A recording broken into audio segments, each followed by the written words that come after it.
مولاي صل وسلم دائما أبدا على حبيبك خير الخلق كلهم.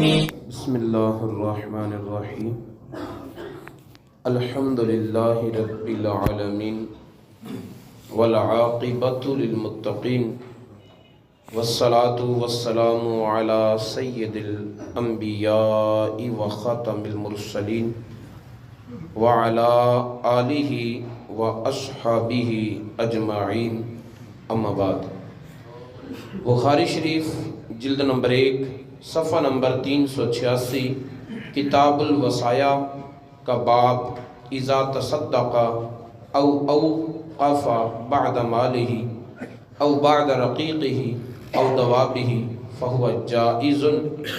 اس باب میں حضرت انس رضی اللہ تعالیٰ عنہ روایت فرماتے ہیں لما نزلت لن تنالوا البر حتى تنفقوا مما تحبون جاء ابو طلحة الى رسول اللہ صلی اللہ علیہ وآلہ وسلم فقال.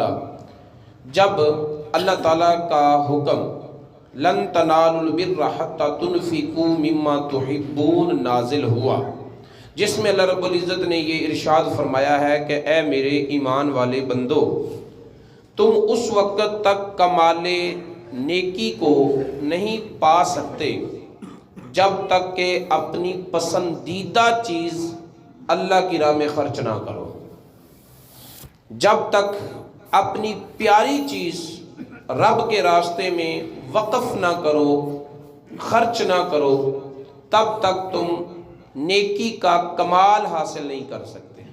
جب یہ آیت کریمہ نازل ہوئی تو حضرت ابو طلحہ رضی اللہ تعالیٰ عنہ، زید بن سہل جن کا نام ہے، نبی پاک صلی اللہ علیہ وسلم کی بارگاہ میں حاضر ہوئے، عرض کرنے لگے اے رسول اللہ صلی اللہ تعالیٰ علیہ وآلہ وسلم یقول اللہ فی کتابہ، یا رسول اللہ صلی اللہ علیہ وسلم اللہ تعالیٰ اپنی کتاب میں ارشاد فرماتا ہے کہ تم ہرگز نیکی کا کمال نہیں پا سکتے جب تک کہ اپنی پیاری چیز رب کے راستے میں خرچ نہ کرو. وَإِنَّ أَحَبَّ أَمْوَالِي إِلَيَّ بِرُوحَا، یا رسول اللہ میرے اموال میں سے جتنی دولت اللہ نے مجھے دی ہے، جتنے خزانے مجھے دیے ہیں، جتنے مال مجھے دیے ہیں، سب سے پیارا مال مجھے بیروحا ہے. بیروحا ایک ان کے باغ کا نام تھا، اور یہ باغ نبی پاک صلی اللہ علیہ وسلم کی مسجد کے بالکل سامنے تھا، مسجد نبوی کے سامنے تھا، اور اس وقت اس باغ کا رقبہ مسجد نبوی میں شامل ہو چکا ہے. تو فرماتے ہیں کانت حدیقتاً، وہ ایک باغ تھا، کان رسول اللہ صلی اللہ علیہ وسلم یدخلھا، اس باغ کی خوبصورتی یہ تھی کہ کبھی نبی پاک صلی اللہ علیہ وسلم بھی کبھی کبھی اس باغ میں آرام فرمانے کے لیے تشریف لایا کرتے تھے. وَيَسْتَظِلُّ فِيهَا، نبی پاک صلی اللہ علیہ وسلم اس باغ کے درختوں کے سائے میں بیٹھا کرتے. وَيَشْرَبُ مِن مَائِهَا، اور اس باغ میں جو کنواں تھا اس کے کنویں سے پانی نوش فرمایا کرتے. قَالَ فَهِيَ إِلَى اللَّهِ وَإِلَى رَسُولِهِ، یا رسول اللہ یہ باغ اللہ اور اللہ کے رسول کا ہوا. کل والی حدیث میں حضرت کعب بن مالک کا واقعہ تھا، جنہوں نے کہا تھا کہ ان من توبتی ان انخلع من مالی صدقۃ الی اللہ و الی رسولہ، کہ میری توبہ اللہ نے قبول کر لی تو اس کے شکرانے میں میں اپنا سارا مال اللہ اور اللہ کے رسول کے راستے میں صدقہ کرتا ہوں. اللہ کا نام بھی ساتھ لیا، اللہ کے رسول کا نام بھی ساتھ لیا. ادھر حضرت ابو طلحہ کی بات ہو رہی ہے، اور حضرت ابو طلحہ بھی یہی کہہ رہے ہیں کہ یا رسول اللہ میرا وہ باغ فَهِيَ إِلَى اللَّهِ وَإِلَى رَسُولِهِ، وہ اللہ کا ہوا، اللہ کے رسول کا ہوا. پتہ یہ چلا کہ عبادتوں میں اللہ کے نام کے ساتھ رسول اللہ کا نام لینا اگر شرک ہوتا تو صحابہ کرام یہ شرک نہ کرتے، اگر صحابہ اکرام نے کیا تھا تو رسول اللہ صلی اللہ علیہ وسلم ان کو منع فرماتے. جب رسول اللہ صلی اللہ علیہ وسلم نے منع بھی نہیں کیا، صحابہ اکرام نے عبادات میں اللہ کے نام پر صدقہ کرنا یہ عبادت ہے، تو عبادات میں اللہ کے نام کے ساتھ اللہ کے رسول کا نام لے کر یہ بتایا کہ عبادات میں اللہ کے رسول کا حوالہ دیا جائے تو شرک نہیں ہوتا، بلکہ عبادت اعلیٰ درجے کی قبولیت پر پہنچ جاتی ہے. تو فرمایا ارجو برہ و ذخرہ فدعھا ای رسول اللہ حیث اراک اللہ. یا رسول اللہ میں امید کرتا ہوں کہ میں یہ باغ اللہ اور اللہ کے رسول کے نام کر کے نیکی کے کمال کو حاصل کر لوں گا، اور یہ میرا باغ آخرت میں میرے لیے ذخیرہ بنے گا.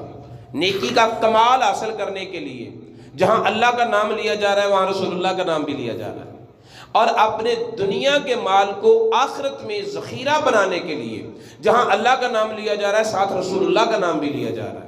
تو پتہ یہ چلا کہ اللہ کے رسول سے محبت کرنا اور بے پناہ محبت کرنا، اور اتنی محبت کرنا کہ اللہ کے نام کے ساتھ اللہ کے رسول کا نام لینا، پھر بار بار لینا، صحابہ اکرام کا طریقہ ہے.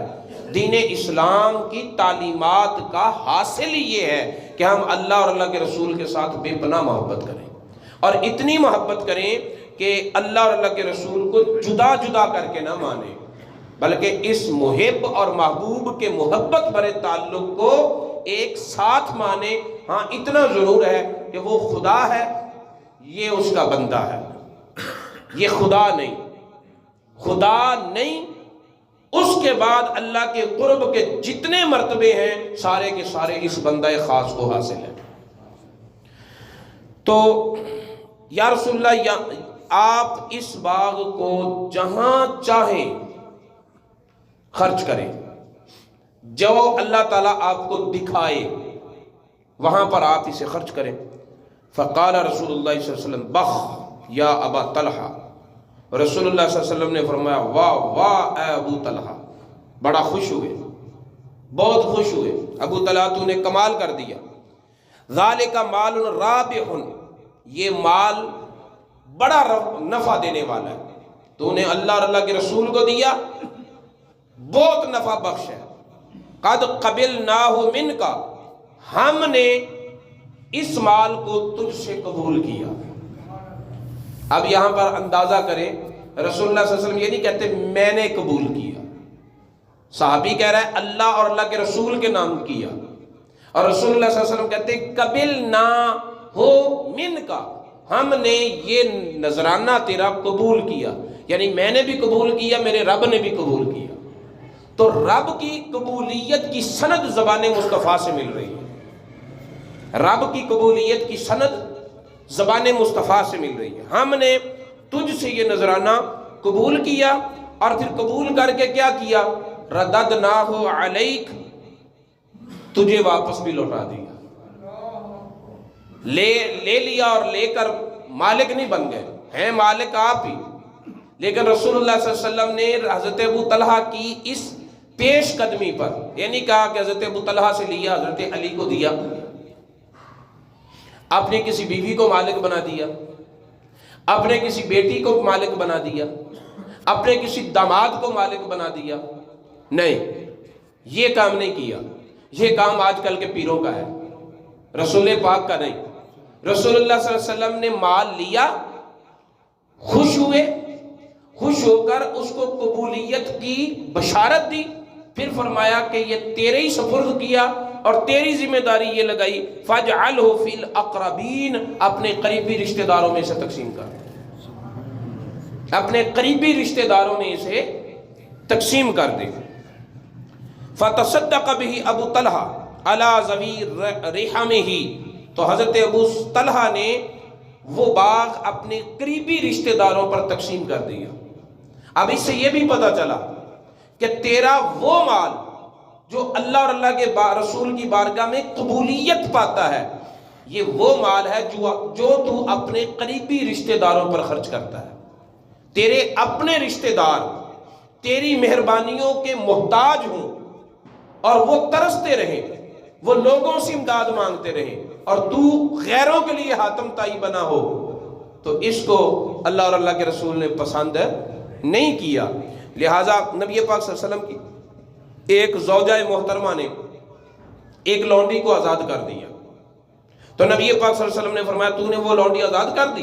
عرض کی ہاں یا رسول اللہ آزاد کر دی. فرمایا تیرا ماموں حقدار تھا، تو اسے آزاد کرنے کی بجائے اپنے ماموں کو دے دیتی تو 2 ثواب ملتے، ایک صدقہ کرنے کا، ایک رشتہ داری کو پالنے کا. تو ہم کہیں بھی صدقہ خیرات کریں اس کا ایک ثواب ملتا ہے صدقہ کرنے کا، لیکن اگر اپنے رشتہ داروں کا لحاظ کریں تو اسی خرچ اتنا ہی ہوا لیکن نیکی ڈبل ہو گئی. ایک صدقہ کرنے کا ثواب ملا، ایک رشتہ داری کو پالنے کا ثواب ملا. تو رشتہ داری کو نبھانا یہ بھی اجر اور ثواب ہے. وَكَانَ مِنْهُمْ اُبَيْ وَحَسَّان. تو حضرت حسان اور حضرت ابی بن کعب یہ بھی ابو طلحہ کے رشتہ داروں میں سے تھے، انہیں بھی اس باغ سے حصہ ملا. تو فباع حسان حصتہ منہ من معاویہ. تو حضرت حسان نے اپنا حصہ حضرت امیر معاویہ رضی اللہ تعالی عنہ کو بیچ دیا. فقیل لہ تبیع صدقۃ ابی طلحہ. تو حضرت حسان سے کہا گیا کہ جو چیز تجھے ابو طلحہ نے صدقے کے طور پر دی تھی تو نے وہ آگے بیچ دی. تو حضرت حسان رضی اللہ تعالیٰ نے کہا کہ الا ابیع صاعا من تمر بصاع من دراہم. اگر مجھے 4.25 سیر کھجوروں کے بدلے میں 4.25 سیر سونا مل رہا ہو تو کیا میں سودا نہیں کروں گا؟ اگر کھجوریں میری سونے کے ہم وزن بک رہی ہوں تو کیا میں اس سے نہیں خریدوں گا؟ یہ سودا کرنا میرے لیے بہتر نہیں ہوگا؟ مطلب یہ حضرت حسان کا کہنے کا تھا کہ میرے اس زمین کی قیمت حضرت امیر معاویہ نے اتنی دی ہے کہ میری زمین کھجوروں کی طرح ہے اور اس کے عوض جو قیمت ملی ہے وہ سونے کے برابر ہے. تو اتنی مہنگی زمین بک گئی میری. اب سوال تو یہاں بھی پیدا ہوتا ہے کہ حضرت امیر معاویہ نے رضی اللہ تعالیٰ عنہ نے اتنی زیادہ قیمت اس کی کیوں دی، اتنی مہنگی کیوں خریدی؟ اس زمین میں کیا ایسا تھا جو اتنا بھاری اس کی قیمت لگائی گئی؟ تو اتنی زیادہ قیمت دے کر حضرت امیر معاویہ نے اس لیے خریدی تھی تاکہ لوگوں کو پتہ چل جائے کہ جو چیز اللہ اور اللہ کے رسول کی بارگاہ میں قبولیت پا لیتی ہے اس کا ریٹ دنیا کے ریٹ جیسا نہیں رہتا. ایک تو وہ جگہ ایسی تھی جہاں رسول اللہ صلی اللہ علیہ وسلم کا آنا جانا تھا، وہاں رسول اللہ صلی اللہ علیہ وسلم جا کر بیٹھا کرتے تھے. پھر مسجد نبوی کے بالکل سامنے تھی. پھر تیسری بات اس میں یہ تھی کہ اس کو رسول اللہ صلی اللہ علیہ وسلم نے قبلناہ منک، اے ابو طلحہ ہم نے یہ تیری طرف سے قبول کر لی ہے. یعنی اس جگہ کو اللہ اور اللہ کے رسول صلی اللہ علیہ وسلم کی قبولیت حاصل تھی. تو اس بنا پر اتنی زیادہ قیمت دے کر حضرت امیر معاویہ رضی اللہ تعالیٰ نے خریدی. تو اس سے یہ بھی پتہ چلا کہ حضرت امیر معاویہ رضی اللہ تعالیٰ عنہ کی نگاہوں میں ہر اس چیز کی قیمت بڑھ جاتی تھی جس کی نسبت رسول اللہ صلی اللہ علیہ وسلم سے ہوتی تھی. تو ان کی زندگی کے اس پہلو کو بھی دیکھا جائے کہ جو اپنے وصال کے وقت وصیت کر رہے ہیں کہ میں مر جاؤں تو میرے کفن مجھے پہنانے کے بعد میرے لبوں کو کھولنا اور زبان کے نیچے رسول اللہ صلی اللہ علیہ وسلم کے بال مبارک رکھ دینا اور میری آنکھوں کے حلقوں میں رسول اللہ صلی اللہ علیہ وسلم کے کٹے ہوئے ناخن رکھ دینا. مجھے اپنے اعمال پہ بھروسہ نہیں، نبی پاک صلی اللہ علیہ وسلم کے ان تبرکات پر بھروسہ ہے کہ ان کی برکت سے میری آخرت آسان ہو جائے گی. ٹھیک ہے. تو فرمایا جب اتنی مہنگی یہ جگہ بن رہی ہو، مل رہی ہو، تو پھر کیا وجہ ہے کہ میں نام بیچوں؟ وَكَانَتْ تِلْكَ الْحَدِيقَةُ فِي مَوْضِعِ قَصْرِ بَنِي هُدَيْلَةَ الَّتِي بَنَاهُ مُعَاوِيَةُ. تو اس باغ کی جگہ پر بنی ہدیلہ کا محل بنا جس کو حضرت امیر معاویہ نے بنایا، اور پھر وہ محل جو ہے وہ مسجد نبوی کی وسعت کا حصہ بن گیا، اور اس وقت تاریخ کے اعتبار سے وہ جگہ مسجد نبوی کا سین بن چکی ہے. اللہ رب العزت کی بارگاہ میں دعا ہے کہ نبی پاک صاحب الاولاق صلی اللہ علیہ وسلم کی تعلیمات کو سیکھنے اور ان پر عمل پیرا ہونے کی توفیق عطا فرمائے۔ مولاي صل وسلم دائما أبدا على حبيبك خير الخلق كلهم